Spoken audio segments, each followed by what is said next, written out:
عزیز دوستو، بزرگ اور بھائیوں، اللہ تعالیٰ نے قرآن مجید میں ارشاد فرمایا کہ وَبَشِّرِ الَّذِينَ آمَنُوا وَعَمِلُوا الصَّالِحَاتِ، اے محبوب علیہ السلام خوشخبری دے دیں ان لوگوں کو جو ایمان لائے اور جنہوں نے نیک اعمال کیے، اَنَّ لَهُمْ جَنَّاتٍ تَجْرِي مِن تَحْتِهَا الْأَنْهَارُ،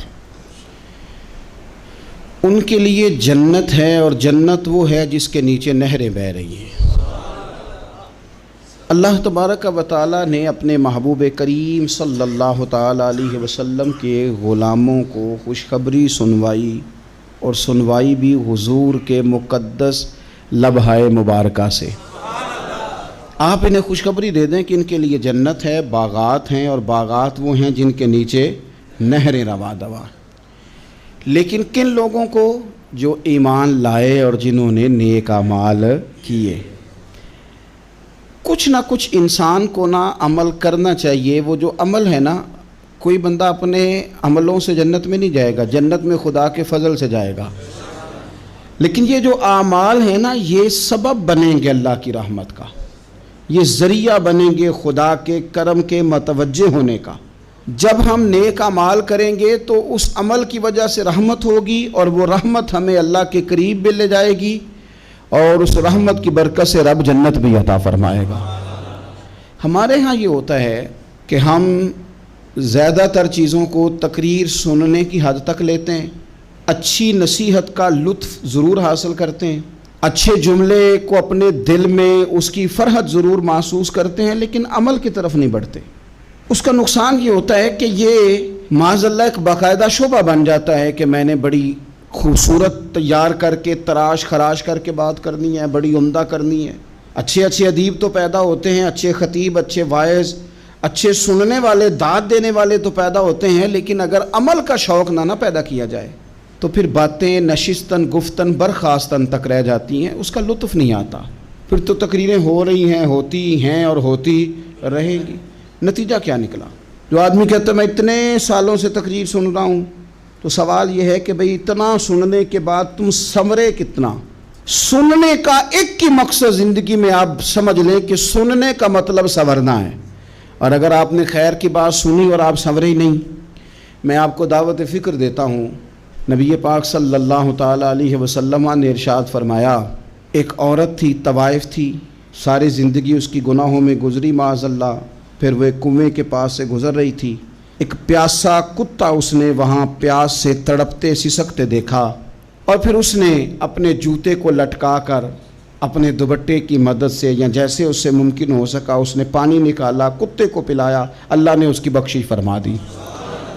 آپ ماشاءاللہ ہزاروں میں لوگ ہیں، آپ نے بڑی جلدی مجھے یہ بتانا ہے، یہ حدیث آپ نے پہلے بھی سنی ہوئی ہے نا؟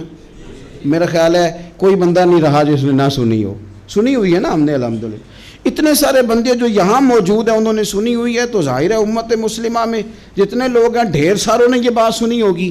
لیکن میرا سوال یہ ہے، میں سڑکوں پہ روڈوں پہ سفر کرتا ہوں، ہم نے یہ حدیث درجنوں بار سنی کہ طوائف نے کتے کو پانی پلایا تو اس کی بخشش ہو گئی، لیکن حال یہ ہے کہ سڑک پر کسی گاڑی سے ٹکرا کر اگر کوئی کتا مر جاتا ہے، اب مر ہی گیا ہے، گاڑی والا، موٹر سائیکل والا، پجارو والا، بس والا کوئی اتنی جرت نہیں کرتا کہ لکڑی کے ساتھ، رسی کے ساتھ ہی پکڑ کے اسے سائیڈ پہ کر دے۔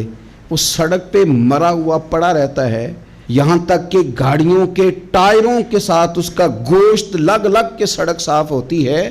اس محبوب کے ماننے والے، جس محبوب نے بتایا کہ طوائف نے پانی پلایا تھا، اور ہمیں سمجھ بھی آ گئی اور حدیث پڑھ بھی لی اور سن بھی لی، پھر اس ملک کی جو مسلمانوں کا ملک ہے اس کی سڑکوں پر مرے ہوئے کتوں کو اٹھائے بھی کوئی نہ، اور زخمی کتا زخمی ہو ہی گیا ہے، اب اسے سڑک سے سائیڈ پہ ہی کر دیا جائے کم از کم، تاکہ اس کی اگر جان باقی ہے تو بچ جائے۔ تو پھر مجھے بتاؤ نا میرے دوستو، ہم نے کس لیے تقریریں سنی ہیں، کس لیے خطبے سنے ہیں؟ واعظ و نصیحت کی مجالس کا مطلب ہم نے کیا سمجھا ہوا ہے؟ تقریر، تحریر، تصنیف، اچھی گفتگو، اچھا جملہ، اس کا معنی ہم کیا سمجھتے ہیں؟ تو آج جو خوبصورت گھڑیاں شب برات کی صورت میں ہمیں نصیب ہونے جا رہی ہیں، اس سے پہلے اپنے دل میں یہ ارادہ کرو کہ رب کریم نے ہمیں جتنا دین کا فہم دیا ہے، سمجھ دی ہے، علم دیا ہے، ہم ارادہ کرتے ہیں اب ہم صرف سنیں گے نہیں، پڑھیں گے نہیں، صرف بیان ہی نہیں کریں گے، ہم عمل بھی کریں گے۔ کوئی تھوڑا سا نا عمل کا رستہ بھی تو میرے عزیز ہونا چاہیے۔ اب مطلب بہت ساری جگہوں پہ جانے کا موقع ملتا ہے تو لوگ کہتے ہیں پیر صاحب ناراض نہ ہونا، ہم نے بڑا بندوبست کیا ہوا ہے، تقریر ذرا نہ 1.25 گھنٹہ کرنا۔ تو میں کہتا ہوں مثلاً آپ مجھے بتائیں نا 1.25 گھنٹہ تقریر کرا کے آپ نے کیا کرنا ہے؟ اگر تو آپ نے اس لیے بلایا ہے کہ جناب ایک بات سنیں گے، ایک واعظ ہوگا، سر دھنیں گے، تو وہ تو مجھے آتا ہی نہیں۔ تو میں تو مختصر بات کروں گا اور اتنی کروں گا جس کی ضرورت محسوس کروں گا۔ لمبی چوڑی تقریروں کا کیا مطلب ہے؟ ہم کیا چاہتے ہیں سوائے اس کے کہ جناب بات بڑی اچھی کانوں کو لگ رہی ہے، مزہ بڑا آ رہا ہے، تو آپ نے لیا کیا؟ نتیجہ کیا نکلا؟ میرے رسول پاک علیہ السلام کے صحابہ جو حضور سے نصیحتیں لیتے تھے وہ کیسی تھی؟ حضرت عبداللہ بن بسر رضی اللہ تعالیٰ عنہ حاضر بارگاہ ہوئے، آ کے عرض کی یا رسول اللہ صلی اللہ علیہ وسلم، میں آیا ہوں سونے، پتہ نہیں دوبارہ آ سکوں کہ نہ آ سکوں، حضور پتہ نہیں موقع ملے نہ ملے، ایک بات مجھے بتا دیں، میں اس پہ عمل کروں گا، میری زندگی بھی بن جائے اور آخرت بھی بن جائے۔ تو کریم محبوب نے فرمایا عبداللہ زبان کو خشک نہ ہونے دینا، اس کو تر رکھنا۔ تر حضور کس چیز سے؟ فرمایا اللہ کے ذکر سے تر رکھنا، زبان اللہ کے ذکر سے تر رہے، ہر وقت رب کی یاد رہے، تیری دنیا بھی بن جائے گی اور آخرت بھی بن جائے گی۔ تو میرے عزیز اپنی زندگی کے اندر اب ہم نے عمل کرنا ہے۔ اور جناب کمال پھر یہ ہے کہ جب واعظ سننے کا شوق بڑھ جاتا ہے، تقریر سننے کا شوق بڑھ جاتا ہے، سننے سنانے کا خالی مزاج ہو جاتا ہے، پھر بندہ ڈھونڈتا پھرتا ہے کہ نئی سے نئی چیز کہاں ملتی، انوکھی سے انوکھی چیز کہاں ملتی، انفرادی سے انفرادی بات۔ میرے بھائی آپ ضرور سنیں، ضرور سنیں، مومن کی گمشدہ میراث ہے، حکمت جہاں سے ملے لیں، لیکن عمل کرنے کے لیے لیں، عمل کرنے کے لیے۔ اب میرا دل کرتا ہے اب ہماری چپ سے بھی لوگ سبق سیکھیں۔ حضرت باجدید بستامی فرمایا کرتے تھے جس نے ہماری چپ سے کچھ نہیں سیکھا اس نے ہماری تقریر سے کیا سیکھنا ہے۔ اب تھوڑا سا نا اشاروں کی بولی بھی سمجھیں، اب تھوڑا سا یہ بھی ہو کہ بس بات پوری ہونے نہ پائے اور انسان کی رغبت عمل کی طرف بڑھ جائے، یہ مزاج ہمیں دیا ہے۔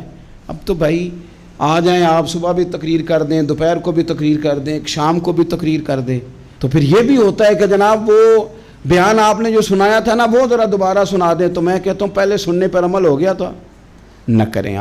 اب ہمیں تھوڑی باتیں سیکھ کر ان پر عمل کرنا ہے اور آگے بڑھنا ہے۔ بڑی سادی بات میرے ابا جی بتایا کرتے تھے، والا صاحب کہتے ہیں کہ ایک دیہاتی بندہ نہ چلا گیا وہ کسی مولوی صاحب کی تقریر سننے، تو اس زمانے میں آپ کو پتہ ہے یہ واش روم کا مروجہ نظام نہیں ہوتا تھا، تو لوگ کھیتوں میں دوسری جگہوں پہ پیشاب کے لیے جاتے تھے۔ تو مولانا نے ایک احتیاط بیان کی، وہ کہنے لگے کہ پیشاب سخت جگہ پہ نہ کرو زمین پہ بیٹھ کر، ورنہ پیشاب کے چینٹے اڑیں گے، کپڑوں پہ پڑیں گے، اور حدیث میں سخت حکم ہے اس مسئلے۔ تو کوئی نرم جگہ ہو ایسی جہاں پیشاب کریں چینٹے نہ اڑیں۔ وہ بندہ عمل کرنے والا تھا نا، اس نے میری تقریر سن کے سر دھن کے جانا نہیں تھا، اس نے اتنی ساری ریت لے لی، کپڑے میں باندھ لی، اور وہ اس نے کندھے پہ رکھی ہوئی ہے، جہاں پیشاب کا وقت آتا پہلے ریت بچھاتا، پھر پیشاب کرتا تاکہ میرے کپڑوں پہ نہ پڑے۔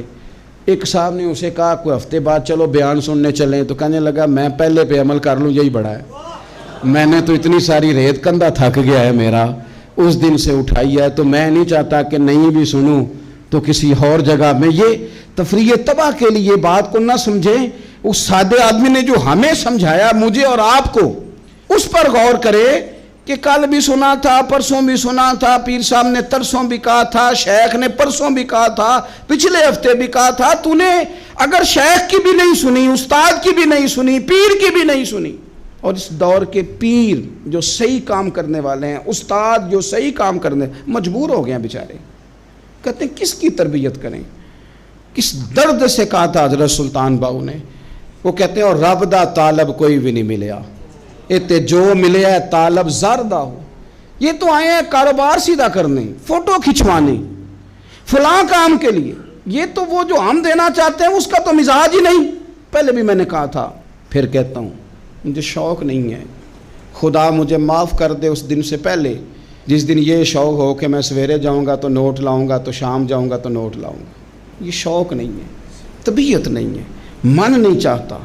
لیکن یہ کہ یہاں بھی آ جائیں خطاب کر دیں یہاں بھی، او خدا کے بندو ہم کہاں اس قابل ہیں ہم خطاب کریں؟ ہم نے تو نا جی ایک اذان دینی شروع کی ہوئی، صبح و شام ایک اذان پڑھتے ہیں، ہے یہ پیغام حضرت احمد رضا کہ بارگاہ نبی کے رہو با وفا۔ ہم تو کہتے ہیں ادھر آ جاؤ، ٹھوکریں کھاتے پھرو گے ان کے در پہ آ پڑو، قافلہ تو اے رضا اول گیا آخر گیا۔ ہم تو کہتے ہیں ادھر آؤ، اللہ رسول کی بارگاہ کی طرف رجوع کرو۔ اور وہ ایک جملے پہ اگر تو عمل ہو گیا، پیار سے باتیں کرتا رہتا ہوں، سب کے ساتھ نہیں کرتا، جس کا مجھے پتا ہو کہ یہ تھوڑا سہ لے گا۔ ایک دوست نے مجھے کہا کہ میں تو آتا ہوں تو مجھے علاقے کے لوگ کہتے ہیں ان کو بلاؤ، تو میں کہتا ہوں پورا عمل کرنا میری غلط ہے، تو پھر میں باقیوں کو بھی لگا جاؤں گا، تو اگر تیرا ہی عمل نہیں ہو سکا تو باقیوں کو میں نے جا کے کیا سمجھانا ہے؟ تو ایک تو آج کی جو رات ہے، اس سے پہلے اپنے اعمال کی طرف میں اکثر کہتا رہتا ہوں کہ شب برات پہ ہر مسجد سے زور زور سے رونے کی آواز آنی بھی چاہیے۔ شب قدر پہ آتی ہے، عمرے پہ جاتے وقت لوگ معافیاں مانگتے ہیں، حج پہ جاتے وقت، اور کروڑوں لوگ یہ کام کرتے ہیں سال میں۔ اگر 25 لاکھ 26 لاکھ آدمی یا 50 لاکھ آدمی حج کرتا ہے اور وہ جانے سے پہلے معافی مانگ کے گیا، توبہ کر کے گیا ہے، اور کروڑوں لوگ ہیں جو شب قدر میں ہیں، شب برات میں ہیں، اور انہوں نے کھل کے توبہ کی ہے، تو پھر میرے بھائی سویرے کرپشن ختم ہونی چاہیے نا ملک سے، سویرے 75% جھوٹ ختم ہونا چاہیے نا۔ ساری رات تو لوگوں نے توبہ کی تھی، صبح 80% حقوق العباد کا مسئلہ حل ہونا چاہیے تھا کہ نہیں ہونا چاہیے تھا؟ صبح ملاوٹ بہت حد تک ملک سے ختم ہونی چاہیے۔ تو کیا ہم نے سمجھ لیا ہے؟ ہم نے یہ سمجھا ہے کہ شب برات پہ بھی بس ایک رسم ادا کرو، آؤ تھوڑی توبہ کرو چھٹی کر جاؤ، آئیے شب قدر تو توبہ کرو چھٹی کر جاؤ۔ کیا یہ ہم نے مطلب سمجھ لیا؟ حج کرنے گئے، رب کی بارگاہ میں حاضر ہوئے، رسول کریم کی بارگاہ سے بھی جو ہو کے آ جائے اور بدلے ہی نہ، وہاں تک جائے اور بدلے ہی نہ۔ مدینے گئے، کعبے گئے، کربلا گئے، جیسے گئے تھے گھوم پھر کے ویسے ہی آ گئے۔ نتیجہ کیا ہے؟ اپنی زندگی نتیجہ خیز بنائیں۔ آج اس خوبصورت موقع پر جب شب برات ہمارے سامنے کھڑی ہے، اپنے ذہن میں تہیہ کریں کہ اب ہم نے بدل جانا ہے۔ شوگر ہو جائے تو بدلنا پڑتا ہے، اللہ معاف کرے، چینی چھوڑنی پڑتی ہے، من پسند مٹھائیاں چھوڑنی پڑتی ہیں، بدلنا پڑتا ہے۔ بلڈ پریشر ہو جائے تو یارو بدلنا پڑتا ہے۔ اگر انسان کو خدا نہ خواستہ کوئی مرض لگ جائے تو بدلنا پڑتا ہے۔ اولاد پیدا ہو جائے تو بدلنا پڑتا ہے۔ گھر میں بیٹیاں پیدا ہو جائیں تو بوڑھے باپ کو بدلنا پڑتا ہے۔ بال سفید آ جائیں تو پھر بھی تو بدل جانا چاہیے نا۔ انسان کی عمر 40 سال ہو جائے تو پھر بھی تو بدل جانا چاہیے۔ شب برات پہ توبہ کرے تو پھر بھی تو بدل جانا چاہیے۔ اب بدل جائیں، اب ہم بدل جائیں۔ اب نہ درد ہوتی ہے، گاڑی میں بیٹھیں تو کمر پہ درد ہوتی ہے، اب ہم بدل جائیں۔ اب لوگ بتاتے ہیں تیرے بال سفید ہونے لگ گئے، اب ہم بدل جائیں۔ اب لوگ ہمیں کہتے ہیں بچے جوان ہو گئے، اب ہم بدل جائیں نا یارو۔ اب لوگ ہمیں کہتے ہیں کہ اوہو اب تو آپ اٹھتے وقت زمین پہ پہلے ہاتھ رکھتے ہیں پھر اٹھتے ہیں، اب بدل نہ جائیں۔ اب محسوس ہوتا ہے کہ نیند گہری نہیں آتی، اب محسوس ہوتا ہے کہیں کہیں جسم میں تکلیف ہے، اب بدل نہ جائیں۔ اب نہ کئی کلاس فیلو چلے گئے دنیا چھوڑ کے، بدل نہ جائیں۔ اپنے بہن بھائیوں میں سے کئیوں کا جنازہ پڑا، بدل نہ جائیں۔ ہم میں سے کئیوں نے ماں باپ دفن کر دیے، پھول ڈال دیے قبروں پہ، اب بدل جائیں۔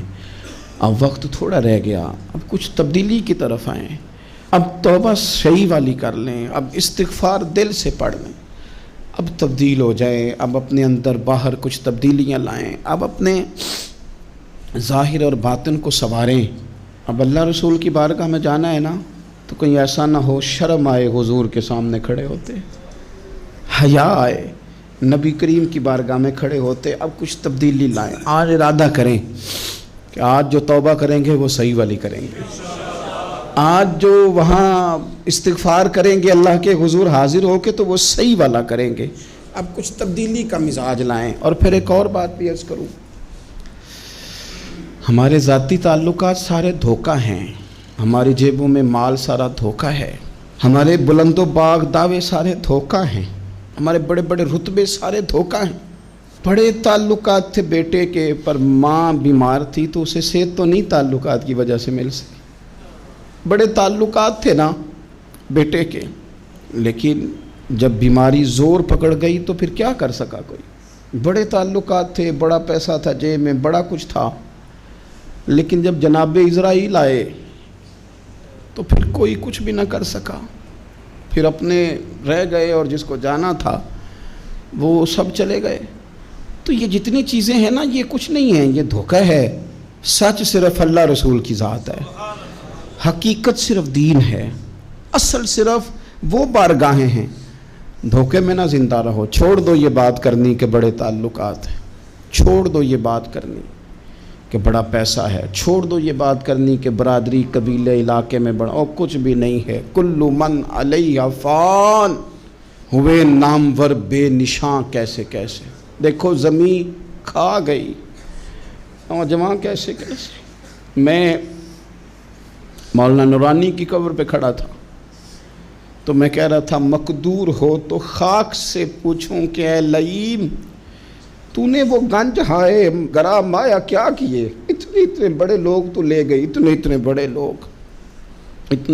لوگ قبروں میں کدھر گئے؟ سلطان محمود غزنوی کہاں ہیں؟ شہاب الدین غوری کہاں ہیں؟ وہ لوگ جو میدانوں میں آ کے صرف ان کا نام لیا جاتا تھا تو دنیا کانپ جاتی تھی، وہ کہاں گئے؟ اٹھ گئے سب لوگ، چلے گئے، ختم ہو گیا معاملہ۔ وقت اب ہماری طرف بڑھ رہا ہے، اب تیزی ہے، اب پیغام اجل آیا، کئی ہمارے ارد گرد سے اٹھا کے لے گیا، اب ہمیں بھی تو واپس لوٹنا ہے نا، تو کچھ تیاری کر لیں، کچھ ارادہ کر لیں۔ اور بارگاہ رب رسول کی اس طرح کی ہے کہ بس جانے کی دیر ہے، بس صرف جانے کی دیر ہے، صرف جانے کی۔ اور اللہ رسول کی بارگاہ دوستو وہ والی ہے کہ جہاں نا زیادہ منت بھی نہیں کرنی پڑتی۔ وہ جو 4-5 لوگ تھے نا مکہ مکرمہ میں، انہوں نے بہت ہی اسلام کی مخالفت کی حد کر دی تھی، ان کے لیے حکم ہوا تھا جہاں ملے قتل کر دو۔ اکرمہ تھے، ابن خطل تھے، کچھ اور لوگ تھے، تو پتہ ہے ان کو کسی نے مشورہ کیا دیا تھا؟ کسی کافر نے مشورہ دیا، پر پتہ صلاح کیا دی تھی؟ اس نے کہا تھا تم نے بڑی زیادتیاں کی ہیں، بڑے بے ادب ہو، کسی صحابی کے قابو نہ آنا، مار دیے جاؤ گے، اپنی خطاؤں کے سبب سے تم مار دیے جاؤ گے، لیکن اگر کسی طریقے چھپتے چھپاتے رسول پاک کی بارگاہ میں پہنچ جاؤ نا، اگر وہاں کسی طریقے چلے جاؤ۔ انہوں نے پوچھا معافی کیسے مانگیں گے، منہ کیسے دکھائیں گے، ہم نے اتنے ظلم کیے، اتنی زیادتیاں کی، کیسے معافی مانگیں گے؟ تو کہنے والے نے کہا کہ نہیں کچھ نہیں، تم بس کہہ دینا ہم آ گئے، اس سے زیادہ تو بات ہی کوئی نہیں، اتنا ہی تو صرف کہنا ہے آ گئے، اور نہ آتے تو جاتے بھی کہتے، بس تم اتنا کہہ دینا ان العبد اذا اعترف ثم تاب تاب اللہ علیہ۔ نبی کریم علیہ السلام نے فرمایا بندہ جب آ کے کہتا ہے نا یا اللہ میں بھول گیا تھا، غلطی ہو گئی، ان العبد اذا اعترف، مان جو گیا ہوں، غلطی ہو گئی، جب کہتا ہے نا میں بھول گیا، ثم تاب، پھر وہ توبہ کرتا، تاب اللہ علیہ، اللہ دیر کرتا ہی نہیں، فوراً توبہ کو قبول فرما لیتا۔ ہمارے ہاں نا کچھ لوگ تو طبعاً سخت ہیں، اللہ معاف فرمائے، اور کچھ رد عمل کے طور پر سخت ہو گئے، کچھ باتیں دلوں میں بیٹھ گئی ہیں جنہوں نے طبیعتوں کو سخت کر دیا ہے۔ کبھی کہیں آپ بہو سے کہ چلو بوڑھی ساس سے اگر کبھی کو بات سخت نکل گئی ہے تو معاف کر دے، وہ تیار نہیں ہوتی، وہ کہتی ہے تمہیں پتہ نہیں میرے ساتھ کیا کچھ ہوا۔ کبھی ساس سے کہا جائے نا چلو بھول گئی تھی بچی تو آپ درگزر کر دیں، تو کہتے ہیں تمہیں پتہ نہیں میرے اندر سختی کتنی آ گئی ہے، دکھ کتنے بیٹھ گئے۔ ہم نا طبیعتوں میں سختی کر بیٹھے، ہمارے دل دھڑکتے ضرور ہیں لیکن صرف اپنے بچوں کے لیے، ہمارے سینوں میں درد اٹھتا ضرور ہے لیکن صرف اپنوں کے لیے۔ ہم نے نا 2 4 5 6 باتیں جمع کر کے ان پر پورا ذہن بنا کے سخت ہو گئے ہیں، طبیعتیں سخت ہیں، دل سخت ہیں۔ میرے نبی پاک صلی اللہ تعالی علیہ وسلم نے فرمایا، یہ حدیث مسلم شریف میں موجود ہے، فرمایا جنت میں وہ لوگ داخل کیے جائیں گے جن کے دل چڑیوں کی طرح نرم ہیں، نرم دل کے لوگ، معاف کر دینے والے، جلدی مان جانے والے۔ ایک صاحب تھے اپنے بھائی سے ناراض ہو گئے اور انہوں نے رشتے سے انکار کر دیا. پہلے ان کے بیٹے کی وہیں پہ نسبت تھی, انکار کر دیا. تو کئی لوگوں نے ان سے کہا, میں نے بھی کہا, تو وہ کہنے لگے پیر صاحب عزت بڑی کرتا ہوں آپ کی, لیکن میں مرد ہوں, ایک دفعہ نہ کر دوں تو پھر ہاں نہیں کیا کرتا. تو میں نے اس صاحب سے کہا, میں نے کہا یوں نہ کر, اگر صبح قیامت تیرے بارے میں کوئی سخت فیصلہ آ جائے اور رب کو منانا ہو کسی مقام پر تو کیا کہے گا؟ بہانے بنا بنا کے ہم سخت ہو گئے, دل اتنے سخت پتھر کر لیے, میں فلاں ہوتا ہوں جی, میں نہیں دوبارہ کسی کی سنتا. اور خدا کے بندو, میرے نبی پاک علیہ السلام نے فرمایا مومن تو اس طرح ہوتا ہے جس طرح اونٹ کے ناک میں نکیل ہوتی ہے, بٹھا دو تو بیٹھ گیا, اٹھ جاؤ تو اٹھ گیا. اور حضور نے فرمایا وہ لوگ جو بہت بد اخلاق ہیں, جھگڑالو ہیں, فسادی ہیں, سخت دل ہیں, وہ لوگ جنت میں نہیں جائیں گے. جو جھگڑے کرتے پھرتے ہیں جھگڑالو لوگ ہیں. عزیز دوستو, اپنی زندگی کے اندر طبیعت میں نرمی, اگر طبیعت نرم ہو گئی نا جی, مزاج میں نرمی آ گئی, تو پھر آپ محسوس کریں گے کہ آپ معاف کرتے بھی جلدی ہیں اور معافی دیتے بھی جلدی ہیں. پھر آپ کے تعلقات بچیں گے, آپ کی نسبتیں بچیں گی, آپ کے بہت سارے رشتوں میں قربت آئے گی, ٹوٹیں گے نہیں. ایک تو دل نرم کریں, کسی شخص کے بارے میں دل میں کوئی بات ہے تو اسے معاف کریں اور معافی دیں. کچھ لوگ بالکل ٹھیک ٹھاک ہوتے ہیں, کوئی ناراضگی نہیں ہوتی, لیکن آپ نے بچی کی شادی کا کارڈ دیا نہیں تو فوراً ناراض ہو جاتے ہیں. اور پھر آپ سمجھا رہے ہیں, قائل کر رہے ہیں, وہ تیار ہی نہیں ہے قائل ہونے کو.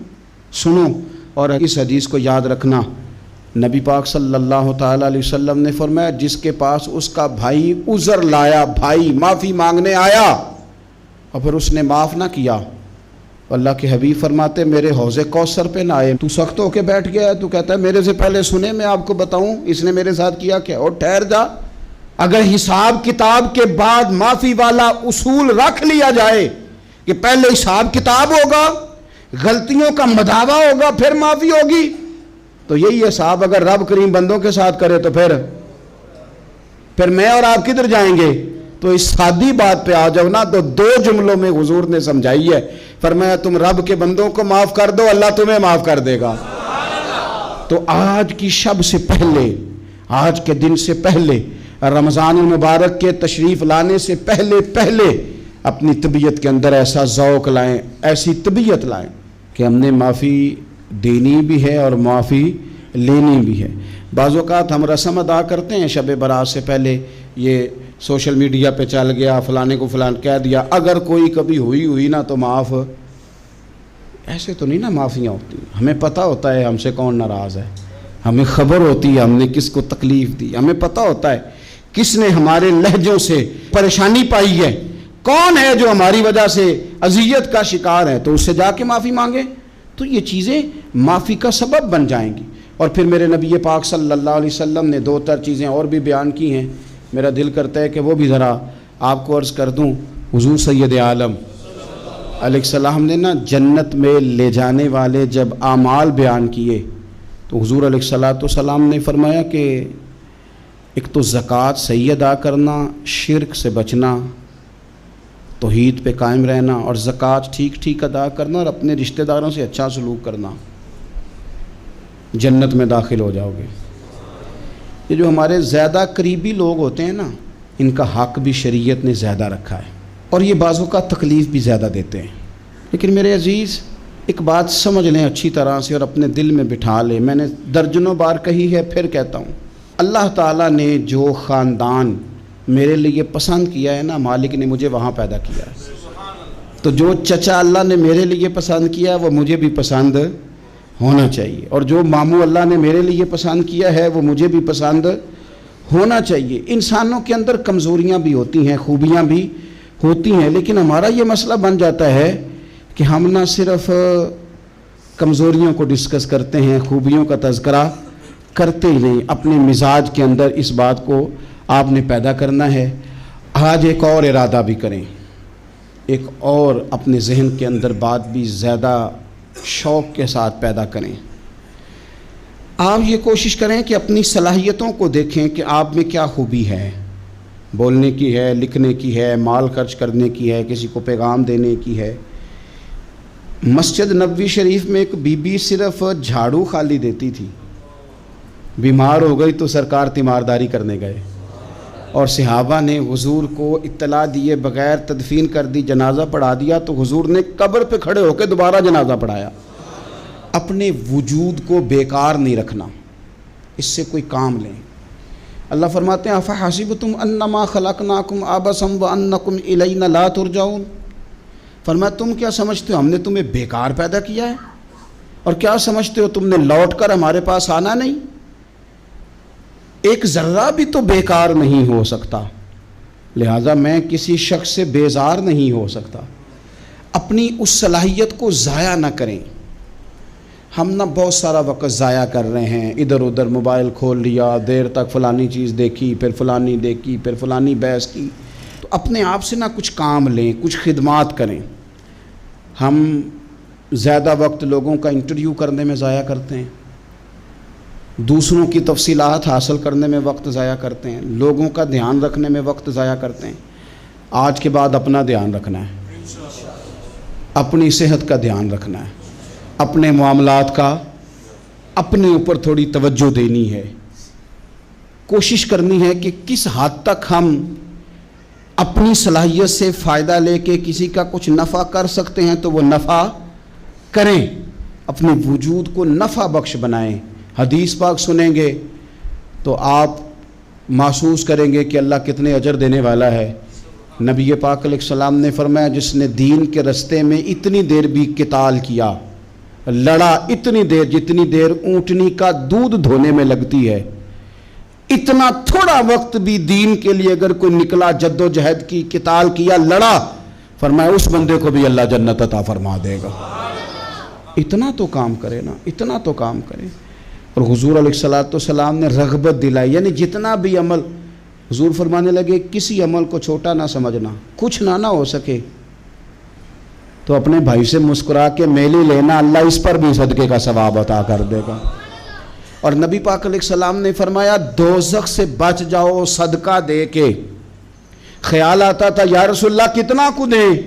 تو فرمایا خشک کھجور کا ایک ٹکڑا، یعنی پوری کھجور بھی نہیں، خشک کھجور کا ایک ٹکڑا بھی خیرات کر کے بچ سکتے ہو تو وہ کر کے ہی صدقہ دے کے اللہ کے عذاب سے بچ جاؤ۔ معنی کیا ہے ان ساری روایتوں کا کہ کچھ کرو تو صحیح نہ، کچھ کرو تو صحیح نہ۔ ہمارے ایک بزرگ تھے تو کرونا کے دنوں میں انہوں نے ایک جملہ کہا، کہنے لگے یہ کرونا پتہ تمہیں کیا کہنے آیا ہے؟ کہنے آیا ہے کہ بیماریاں آ رہی ہیں، حالات خراب ہیں، یہ کرونا نہیں، یہ کہتا ہے کچھ کرو نا، کچھ اللہ اللہ کرو نا، فارغ نہ بیٹھو، دیکھو کیسے لوگ ڈھیروں کے ڈھیروں اب جا رہے ہیں، اب کچھ کرنا ہے انشاءاللہ تعالی، اب کچھ وقت ضائع نہیں کرنا اور زندگی میں کچھ۔ میں کہہ چکا ہوں کہ ایک بندے کو بھی اللہ نے بیکار نہیں پیدا کیا، ہم نے خود اپنے آپ کو بیکار کر لیا ہے۔ اپنے آپ کو بیکار نہ کریں۔ جب رب کہتا ہے فحسبتم انما خلقناکم عبث، کیا تم سمجھتے ہو میں نے تمہیں بیکار پیدا کیے؟ آپ لوگ بڑے کام کے ہیں، بس اپنے آپ کو پہچانے۔ اقبال کہنے لگے عجب نہیں کہ خدا تک تیری رسائی ہو اور تیری نظر سے تو پوشیدہ ہے آدمی کا مقام، تو بندے کو نہیں سمجھ سکا تو وہاں تک تو کیسے جائے گا؟ اپنے آپ کو پہچانے۔ یہ جو کہتے ہیں نا مجھ سے کچھ بھی نہیں ہوتا، ناراض تو نہیں ہو جائیں گے؟ یہ کچھ کرنا نہیں چاہتے، یہ صرف ادھر ادھر دھیان رکھ کے ایک فوٹو چڑھا کے ادھر بھاگ ادھر اپنے نفس کو راضی کرتے ہیں۔ نفس بس کہہ رہا ہے آج یہ کر لو تو وہ کر لیا، ادھر دیکھ لو تو ادھر دیکھ لو۔ اس سے نکلیں، مثبت، مضبوط، مستحکم ارادے کریں اور پھر چل نکلیں۔ لڑنا شرط ہوتا ہے، جیتنا شرط نہیں ہوتا۔ تاریخ یہ نہیں دیکھتی کہ جیتا کون کون، تاریخ یہ دیکھتی ہے کہ لڑا کون کون، میدان میں کون کون رہا۔ اللہ بدر میں کامیابیاں دیتا ہے، احد میں کئی دفعہ کہتا ہے واپس پلٹو، خندق آئے گی تو پھر کامیابیاں مل جائیں گی، خیبر آئے گا تو پھر کامیابیاں مل جائیں گی۔ تو اس لیے ہمیشہ جیتنا ہی ضروری نہیں، لڑنا ضروری ہے۔ ہمت کریں، کوشش کریں۔ حضرت عبداللہ ابن عمر رضی اللہ تعالیٰ عنہ بیمار ہو گئے، شدید علیل تھے، طبیعت مبارک میں کمزوری آ گئی، کچھ کھانے کو دل نہیں کرتا تھا، گھر والے بار بار کہتے کچھ کھا لیجئے کچھ کھا لیجئے، نہیں کھاتے تھے۔ بالآخر حضرت نافع آپ کے غلام تھے، ان سے کہنے لگے کہیں سے مچھلی مل جائے نا تھوڑی سی، تو میں کھاؤں گا. تو کہتے ہیں میں سارے مدینے میں ڈھونڈتا رہا, مچھلی نہ ملی. اگلے دن بھی ڈھونڈی تو نہ ملی, تیسرے دن بھی ڈھونڈی تو نہ ملی. تو فرمانے لگے یار بس چھوٹی سی خواہش ہے, کوئی فرض نہیں ملتی تو رہنے دے. کہتے ہیں چوتھے دن مچھلی مل گئی, میں 1.5 دینار کی مچھلی لایا. لا کے حضرت عبداللہ ابن عمر رضی اللہ تعالیٰ عنہ کے سامنے جو مچھلی رکھی تو آپ نے لقمہ روٹی کا توڑا تھا, مچھلی کو لگانے لگے کہ دروازے پہ فقیر نے آ کے آواز دی, کچھ کھانے کو دو. تو حضرت عبداللہ ابن عمر نے روک لیا اور ہنسے. کئی دفعہ دے ہم بھی دیتے ہیں پر ہمارا چہرہ دیکھنے والا ہوتا ہے, اتنے ہم غصے میں ہوتے ہیں, دے دیتے ہیں, لیکن جو سلوٹیں ہوتی ہیں نا چہرے والی وہ گنی نہیں جاتی. ہنسے, فرمایا دیکھو میرا اللہ کتنا کریم ہے, وہ مجھے بچانا چاہتا, اٹھا بار دیا جا کے. تو خادم اب حکم کا پابند تھا, وہ لیت اللہ تو کر نہیں سکتا تھا, وہ گیا اور جا کے دے آیا. فقیر جب سارے محلے سے آٹا اکٹھا کر لیتے ہیں تو پھر ایک جگہ جا کے بیچتے بھی ہیں. دے آیا, وہ 2 گلیاں آگے گزرا تو میں پیچھے دوڑا گیا. میں نے کہا سچ بتا کھانی ہے کہ بیچنی ہے؟ وہ کہنے لگا جو بھی سبب لگ جائے کر جاؤں گا, آپ نے دے جو دی ہے. تو کہتے ہیں میں نے اسے کہا کہ یہ 1.5 دینار کی میں نے خریدی تھی, اگر تو 2 دینار کی مجھے بیچ دے تو آج کل مچھلی مدینے میں مل نہیں رہی, تو میں اپنے آقا کو دے دوں گا, وہ یہی کھائیں گے, بیمار ہیں. تو کہنے لگا جی بسم اللہ, مجھے کیا اعتراض ہے, 2 دینار مل رہے ہیں, 1.5 کی مچھلی, اور 1.5 کی بھی کسی نے نہیں خریدنی تھی, اب تو پک گئی. فرماتے میں نے 2 دینار اس کو تھمائے, وہ مچھلی اس سے خریدی اور خرید کر کے میں لایا. لا کے حضرت عبداللہ ابن عمر کے سامنے دوبارہ رکھی تو فرمایا یہ کیسے آ گئی؟ میں نے کہا حضور 1.5 کی خریدی تھی اور پھر فقیر کو دے دی, اب اسی سے میں 2 دینار کی خرید کے لایا ہوں, آپ قبول فرمائیں. تو فرمانے لگے تم نے اچھا نہیں کیا, اب اس طرح کرو 2 دینار بھی اسے دے اور مچھلی بھی واپس دے آؤ. عرض کی حضور کیوں؟ فرمایا تم نے قرآن نہیں پڑھا؟ حضور پڑھا ہے. فرمایا رب فرماتا ہے لن تنالوا البر حتی تنفقوا مما تحبون, تم بھلائی کو اس وقت پہنچو گے جب اپنی پیاری چیز راہ خدا میں خرچ کرو گے. امام غزالی نے لکھا ہے, فرمانے لگے دیا. تو وہ حضرت نافع کہتے ہیں میں دینے گیا, دے کے واپس آیا تو کچھ پریشان تھا, کیونکہ مجھے بھی 4 دن ہو گئے تھے نا تلاش کرتے. تھوڑی طبیعت میں مایوسی تھی کہ اتنی محنت سے میں نے لایا اور آپ نے واپس کر دی. تو حضرت عبداللہ ابن عمر نے مجھے قریب بٹھایا, پھر مجھے تھپکی دی. فرمانے لگے پتر میں نے ویسے بھی کبھی جھوٹ نہیں بولا, اور آج کل تو میں ویسے ہی بیمار ہوں, ٹائم ہی نہیں, وقت ہی نہیں, موقع ہی نہیں جھوٹ بولنے کا. میں تجھے سچ بتاؤں, مجھے مچھلی کھا کے اتنا سکون نہیں ہونا تھا جتنی اللہ کے راستے میں خیرات کھا کے مجھے سکون ہوا. تو تجھے تو میری راحت سے غرض ہے نا کہ مجھے راحت کیسے ہوتی ہے, تو مجھے سکون ملا ہے, راہ خدا میں دے. میں نفسانی خواہش پوری کر لیتا تو یہ میرا نفس کل پھر مجھ سے مچھلی مانگتا, پرسوں کہتا نہیں چھوٹے گوشت کی یخنی بھی چاہیے. ہم لوگ الجھ گئے ہیں, بہت بڑے قیدی ہیں اپنے آپ کے, بڑے قیدی ہیں, سارا دن اپنی خواہشات کی تکمیل میں بھاگے رہتے ہیں. بڑے بڑے سونے نوجوان, میں ان پہ تنقید نہیں کرتا, مجھے ان پہ ترس آتا ہے. جب میں رات کے اندھیروں میں انہیں ٹیلی فون لے کے چوکوں میں کھڑے دیکھتا ہوں تو مجھے رحم آتا ہے. میں کہتا ہوں دیکھو نفس کی خواہش کے پیچھے یہ کیا مثلاً آخر کیا ہے اس میں, ایک عورت کے پیچھے تباہ کر لیا اپنے آپ کو, یعنی زیادہ سے یہ کوئی مقصود ہے, یہ کوئی مقصد حیات ہے جس کو مقصد بنا لیا ہے. میرے عزیز بات کو سمجھ لیں, اتنا خوبصورت آدمی ہے اور اتنا اس کا اونچا قد کاٹ ہے, اور کیا کس کے پیچھے یہ بھاگا ہوا ہے. بڑا سمجھدار, دانشور, عقل مند آدمی, ذی روح بندہ, لیکن اس کا سٹیٹس آپ یہ ملاحظہ کریں کہ وہ 20-40 ہزار کی خاطر جھوٹ بولتا ہے, دھوکہ دیتا ہے, فریب اور فراڈ کرتا ہے. ہم اپنی نفسانی خواہشات کے پیچھے اس طرح بھاگتے ہیں کہ ہم اصل سے رہ جاتے ہیں. میری باتوں کی سمجھ آ رہی ہے آپ حضرات؟ تھوڑا تھوڑا کر کے, ایک ایک کر کے ان کی باتیں کم مانیں.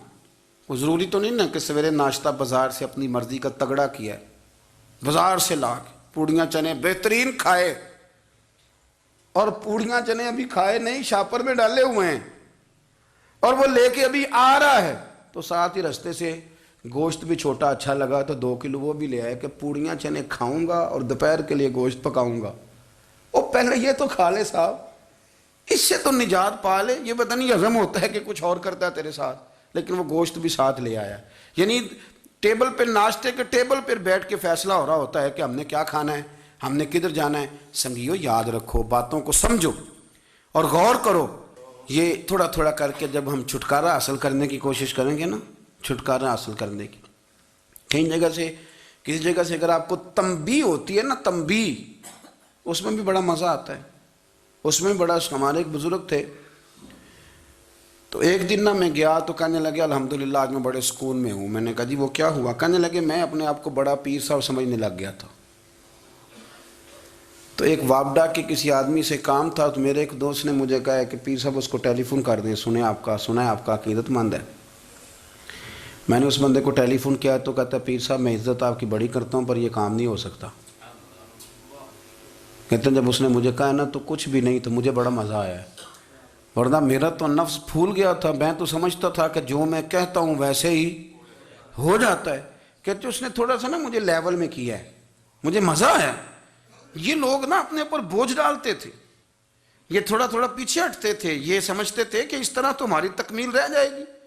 صبح سے شام تک اگر اسی نفس کی باتیں مانتے جائیں گے تو خرابی کرے گا. دولت کا نشہ ہے بھائی، دولت کٹھی کرنے والا کسی جگہ سیر نہیں ہوتا. حسن کا نشہ ہے، حسن کا نشہ ہے. حضرت ابو بکر شبلی رحمۃ اللہ علیہ فرمایا کرتے تھے جو تیری بیٹی کو خوبصورت سمجھ کے اس کے ساتھ نکاح کرنا چاہے اسے بیٹی نہ دینا. حضرت جی کیوں؟ فرمایا حسن تو تھوڑے دن کے بعد ختم ہو جائے گا، پھر وہ اس کی قدر نہیں کرے گا، وہ تو کہیں اور منہ مارتا پھرے گا. حضرت ابو بکر شبلی رحمۃ اللہ تعالیٰ علیہ کی بیٹی خوبصورت تھی. ایک نوجوان کہنے لگا میرا نکاح کر دیں. آپ فرمانے لگے پتر تو 1 مہینے کے بعد آنا، کر دوں گا. بڑی موٹی تازی خوبصورت صاحبزادی. تو حضرت نے اسے دوائی کھلائی، اسے پخانے لگ گئے. جو پخانہ کرتی ایک مٹکے میں سنبھال دیتے. تھوڑا وقت گزرا تو وہ ہڈیوں کا پنجر بن گئی. مہینے بھر میں دست اتنے آئے کہ کمزور ہو گئی.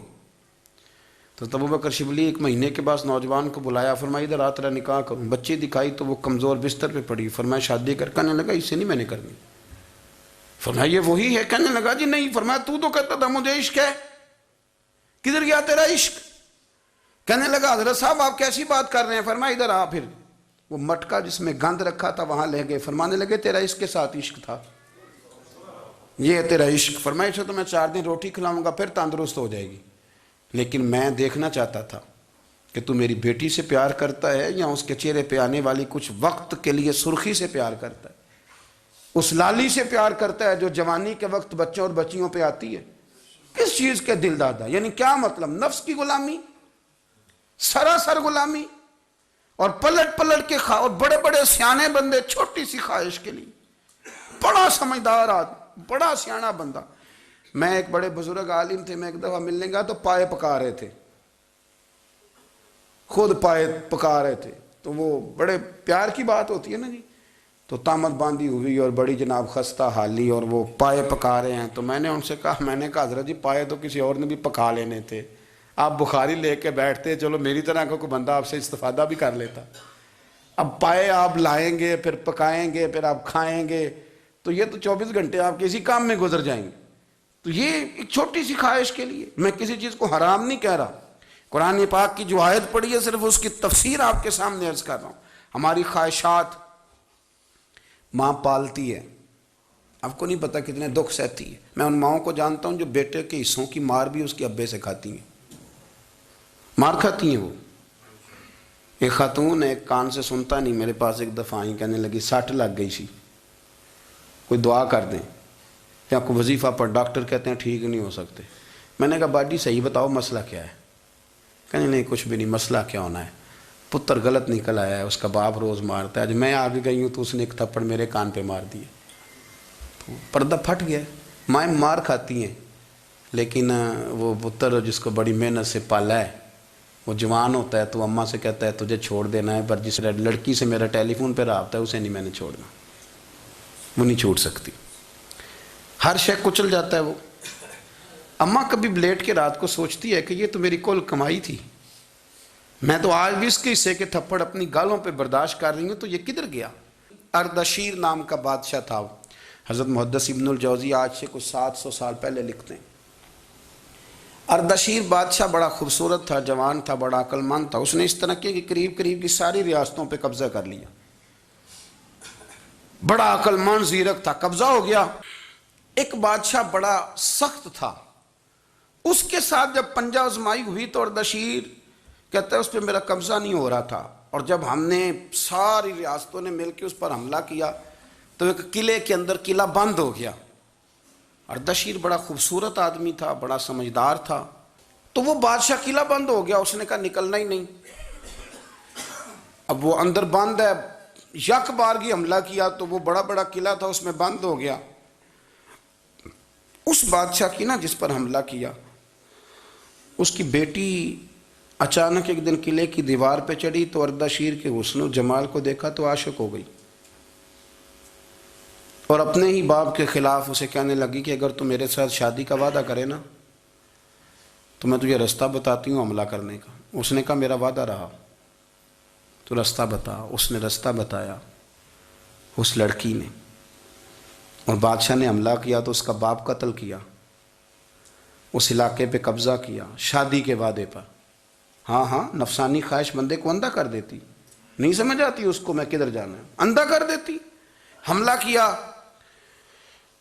اور جب اس لڑکی کو لے کے آیا نا اپنے محل میں، تو پہلے دن شادی کی پہلی رات تھی، تو بستر بچھایا کنیز نے، تو وہ کبھی کروٹ ادھر بدلتی کبھی ادھر بدلتی، تو بادشاہ کہنے لگا کیا ہے؟ کہنے لگی بستر میں کچھ ہے، مجھے تکلیف دے رہی۔ اس نے چراغ جلائے اور جب بستر اٹھایا تو ایک اتنا سا دھاگا نکلا۔ دھاگے سے عموماً تکلیف نہیں ہوتی، تو اس نے کہا تو اتنی نرم و نازک ہے کہ دھاگا؟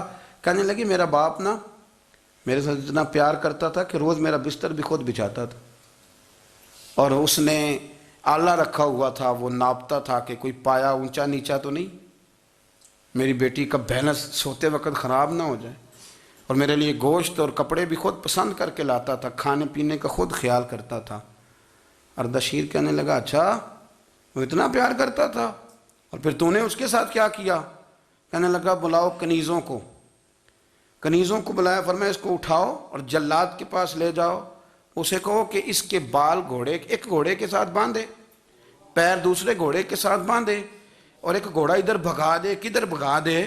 یہ جس کے باپ نے اتنا پیار کیا، یہ نفس کی اتنی غلام ہے کہ اس کی وفادار نہیں رہی تو میری وفادار کیسے بنے گی؟ جس نے اتنے نازوں سے پالا کہ دھاگا اسے برداشت نہیں۔